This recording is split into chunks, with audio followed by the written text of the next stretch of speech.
there, guys. There's some new games coming out that I just wanted to talk about. It's a really exciting time with all these great games coming out after E3. There's even more announcements. The first one, it just came out the other day, was Dragon Quest VI. That's finally getting released for the iOS and the Android.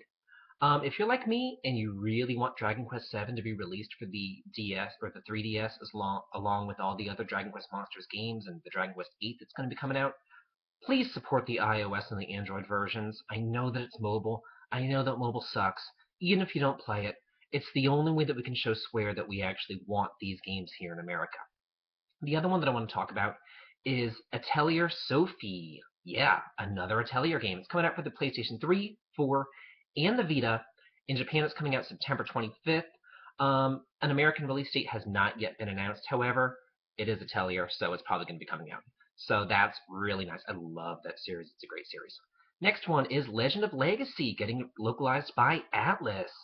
It got a pretty bad reception in Japan, but it's getting a rebalance in the West. It's getting fan feedback and rebalance, which I'm really looking forward to. Hopefully it makes it a lot better.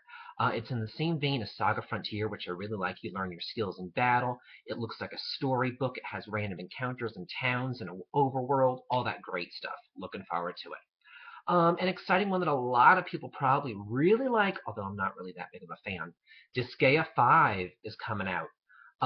There are two editions. There's a day one edition that includes a soundtrack CD, an art book, a reversible cover that has the American on one side and the Japanese on another, an actual box that it comes in. For the $80, there is like a collector's edition, and that has a 2-disc CD, has an Ursula figure, I don't know, a poster as well, in addition to the art book and the cover and the box and all that kind of crap. That's coming out for the PlayStation 4 only, not the PlayStation 3, which kind of sucks. And it's coming out October 6th of this year here in America, so that's nice. Another one, Tales of Berseria was announced about a week ago. And it's the first Tales game that has a fully realized female-only main character, which is, it's kind of gimmicky, I guess. I mean, as long as she's done well, I think it'll be fine. If she's another Lightning, I'll, kill myself. Because she looks kind of dark and emo and brooding and all that. But if it's done well, kind of like Yuri was in Tales of Vesperia, rather than the way that Lightning does it in Final Fantasy 13, I think it could be really nice. So I'm giving Tales the benefit of the doubt because I love Tales, and because they've already created Yuri. So hopefully they can pull it off. Apparently the storyline revolves around pirates, and she's like a female pirate or something, and the climate is kind of out of control, kind of like our current world here. There's like some places that are locked in everlasting winters, some places with everlasting summers, so it could be like, very cold and Arctic and snowy towns, and then it almost kind of looks like a Final Fantasy X theme with what I've seen with like the Caribbean kind of vibe going on. That's coming out for the PlayStation 3 and PlayStation 4 in Japan, so that probably means PlayStation 4 only in America, which also sucks.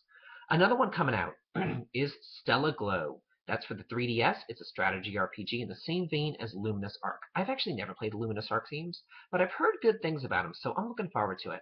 That would be a series that I have on my gaming lists of things to do, which I've talked about before, which I have hundreds of games that I need to play. Luminous Arc series is one of them. It looks like it's a swan song of, I think it's Image Epoch? I'm not really sure. But anyway, it looks like a really good game, a lot better than that other swan song game that came out, Magna Heaven or Haven or Harem, whatever it is. I don't know. That game looked like crap. And then another game, a game straight out of my childhood that I have really fond memories of, is there is a brand new Final Fantasy adventure announced, which is really exciting. Now, as of right now, it's only announced for Japan, so we'll see. But if you don't know what Final Fantasy Adventure is, that was a game that released on the Game Boy way back when, and it's an action RPG. It was actually the very first Seiken Densetsu or Mana game, as you guys might know it as Secret of Mana or Seiken Densetsu 3. So that's exciting. Hopefully that gets released in America because, we're always aching for a new Mana game. Anyway, really exciting game announcements, guys. Have a good day.